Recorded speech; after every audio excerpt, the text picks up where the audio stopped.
નમસ્કાર દર્શક મિત્રો, બોટાદ દસ્તક ન્યૂઝમાં આપનું હાર્દિક સ્વાગત છે। હું છું એલડી મકવાણા। આપ જોઈ રહ્યા છો બોટાદ દસ્તક ન્યૂઝ। હવે પછીના સમાચાર વિગતવાર। શિયાળ બેટની જૂથ અથડામણ, રાજુલા હોસ્પિટલ પહોંચી। હોસ્પિટલમાં ઘૂસીને એક જૂથના લોકો બીજા જૂથ પર તૂટી પડ્યા। લાકડી અને ધોકાથી મારતા વકીલ સહિત 5 ઘાયલ। ઘટના સીસીટીવીમાં કેદ। અમરેલી જિલ્લાના રાજુલા શહેરમાં હોસ્પિટલમાં એક ગંભીર ઘટના સામે આવી છે।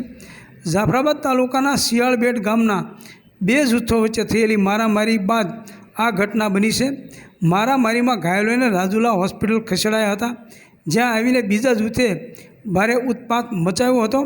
10થી 15 લોકોનું ટોળું લાકડી અને ધોકા સાથે હોસ્પિટલમાં ઘૂસ્યું હતું। હુમલાખોરોએ હોસ્પિટલમાં તોડફોડ કરી હતી અને સારવાર લઈ રહેલા દર્દીઓ પર હુમલો કર્યો હતો। સારવાર લઈ રહેલા દર્દીઓ સહિત 5થી વધુ લોકો ઘાયલ થયા હતા। આ ઘટનાના સીસીટીવી સામે આવ્યા છે।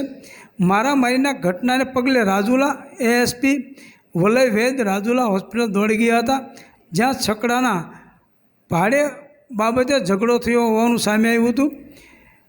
પોલીસ હાલ ફરિયાદ લેવાની કાર્યવાહી કરી રહી છે। આરોપીને રાઉન્ડ અપ કરવા વિવિધ ટીમો બનાવી છે।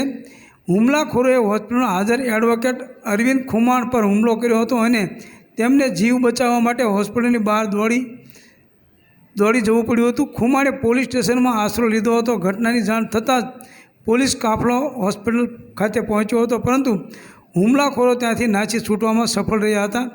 રાજુલા પોલીસે આ ઘટનાની તપાસ શરૂ કરી છે। હોસ્પિટલમાં થયેલી મારામારીની ઘટના સીસીટીવી કેમેરામાં કેદ થઈ ગઈ છે। પોલીસે સીસીટીવી ફૂટેજના આધારે હુમલાખોરોને પકડવા માટે અલગ અલગ ટીમો રવાના કરી છે અને ફરિયાદ નોંધવાની કાર્યવાહી હાથ ધરી છે।